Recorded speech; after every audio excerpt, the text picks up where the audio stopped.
5 सवालात के जवाबात आप एथिक्स के टॉपिक के ऊपर ढूंढना शुरू किया। दीन इस्लाम ने एक ऐसा हल पेश किया कि जिससे इन बहुत सारी किताबों और बेशबहा तारीख के मुकाबले में इस्लाम ने सिर्फ एक सवाल पेश किया। फिलोसफर्स ने जब अखलाकियात के मौजू के ऊपर लिखा, जिनके पास डिवाइन नॉलेज नहीं था, तो लिखने वालों ने यह कहा कि इस मौजू के ऊपर दो तरह के बड़े स्कूल ऑफ थॉट बन गए। एक वो ये थे कि जिन्होंने अल्लाह के ऊपर ईमान रखा, वो ये जानते थे कि अल्लाह की ज़ात मौजूद है, और दूसरों को हम दूसरी कैटेगरी में रखें। लेकिन इसी टॉपिक के ऊपर जब अल्लाह पर भरोसा रखने वाले लोगों को कैटेगराइजेशन किया गया, तो हमें पता चला कि उनमें कुछ लोग ऐसे थे जिनकी ज़िंदगी के अंदर शिर्क मौजूद थी, जिनकी ज़िंदगी के अंदर अल्लाह पार्ट टाइम मौजूद था। कुछ ऐसे थे जिन्होंने उनकी ज़िंदगी के फ़लसफ़े को जो समझा, वो समझा कि ये मोनास्टिज़म है, ये रहबानियत का तस्वुर देती है। और कुछ ऐसे थे जो अल्लाह को मानते थे, लेकिन उनकी अप्रोच सेक्युलरिज्म की थी, वो लादीनियत की तरफ जा रहे थे। इन तीनों कैटेगराइजेशन में अल्लाह को किसी हद तक वो मानते थे, लेकिन इन लोगों ने, जिनका इस तरह का ईमान था, जिनका इस तरह का यकीन था, इन्होंने जब अखलाकियात के मौजू पर कलम उठाया, तो इनके साथ बिल्कुल वही हशर हुआ जो किसी दूसरी कैटेगरी वाले ने उठाया। और दूसरी कैटेगरी कौन सी है? वो है जो अल्लाह पर, आखिरत पर ईमान नहीं रखती थी। उसने कहा कि एथिक्स का टॉपिक तो मेरी नीड पे है, मेरी रेस पे है, मेरी कौम कैसी है, वो कौन सी चीज़ है जो मेरी कौम को पसंद है, वो आला इखलाक करार पाएगा, कौन सी चीज़ है जो मेरी कौम को पसंद नहीं है, वो आला इखलाक नहीं करार पाएगा। तो ये दो बुनियादी बड़ी कैटेगरीज थीं जिन पर अखलाकियात के मौजू पर कलम उठाया गया।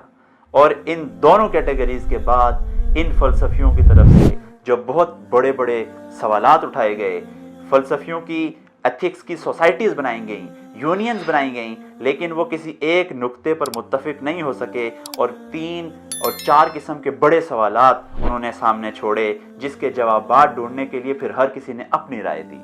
जब तक इन सवालात पर गौर न किया जाए और फिर उस फ़लसफ़े को न देखा जाए अखलाकियात के, जिस पर हम आज बात करने जा रहे हैं, उस वक्त तक कंपैरिजन मुकम्मल नहीं होगा, और हमें फ़ख्र नहीं हो सकेगा कि अखलाकी तालीमात कैसी हमारे दीन के अंदर मौजूद हैं और इसका कौमों के उरूज ज़वाल पे क्या असर है। उनके जो 5 बड़े सवालात थे वो ये थे। अखलाकियात के मौजू का अल्टीमेट ऑब्जेक्टिव क्या है, यानी क्यों किसी को एथिकल होना चाहिए और क्या नुकसान है किसी के अनएथिकल होने का। एक सवाल ये था। दूसरा सवाल ये था कि if this ethics and topic of ethics is confined to individual और इट्स अ कलेक्टिव, ये इनफरादी मौजू है, ये इज्तिमाई, जैसे कि हमने जिक्र किया। तीसरा मौजू ये था कि व्हाट इज द हैप्पीनेस, खुशी क्या चीज है, किसी के अच्छे अखलाक में डील करने की खुशी किस हद तक हो सकती है, खुशी है किस चीज के अंदर, ये तीसरा सवाल था। चौथा सवाल था कि क्या अच्छे अखलाक हैं और क्या बुरे अखलाकियात हैं, what's good and what's bad in the topic of ethics. और आखिरी सवाल जो इन फलसफियों ने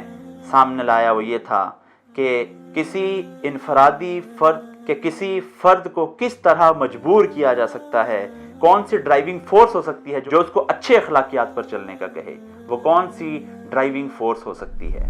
ये 5 सवालात ऐसे हैं जिनकी तशरीहात हर फर्द अपने तरीके से करता जाएगा। आप अगर गौर कीजिए, इन 5 सवालात के जवाबात आप एथिक्स के टॉपिक के ऊपर ढूंढना शुरू कीजिए, आपको बेशबहा सफ़हात और किताबें लिखी हुई नजर आएंगी, समझ नहीं आएगा कि कंक्लूसिव बात कौन सी है। इसके मुकाबले में दीन इस्लाम ने एक ऐसा हल पेश किया कि जिससे इन बहुत सारी किताबों और बेशबहा तारीख के मुकाबले में इस्लाम ने सिर्फ एक सवाल पेश किया, जिसके नतीजे में ये जो बहुत बड़े रिसर्च की गई और लिखा गया, सिर्फ 5 और 10 मिनट के अंदर इस सारे मौजू को समेट पर साइड पर कर दिया गया। इस्लाम इसके बारे में ये कहता है कि सबसे पहला सवाल ये 5 नहीं है, पहला सवाल ये है कि इंसान को इस दुनिया के अंदर अपने स्टेटस को देखना पड़ेगा कि इंसान इस दुनिया में है क्या।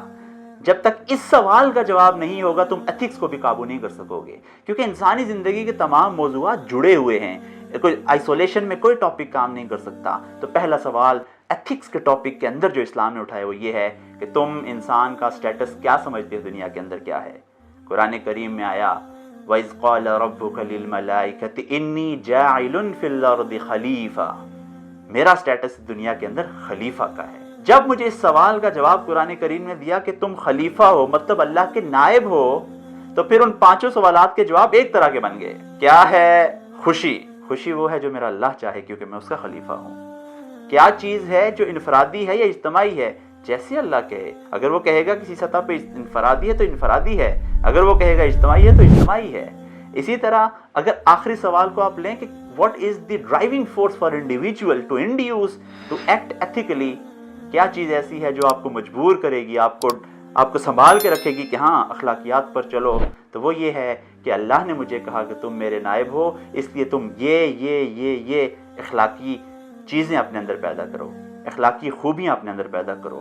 آپ ان 5 سوالوں کی ریسرچ کیجئے. اسلام کے ایک سوال کے بعد ان 5 کا جواب دینا کتنا آسان ہو گیا. کیا خوشی ہے اور کیا غمی ہے، اس پر بھی ہم صرف اسلام کی اس رہنمائی کو دیکھیں کہ جو اللہ رب العزت کے حکم کے مطابق ہے وہ خوشی ہے، جو اس کے حکم کے مطابق نہیں ہے وہ غمی ہے، وہ پریشانی ہے.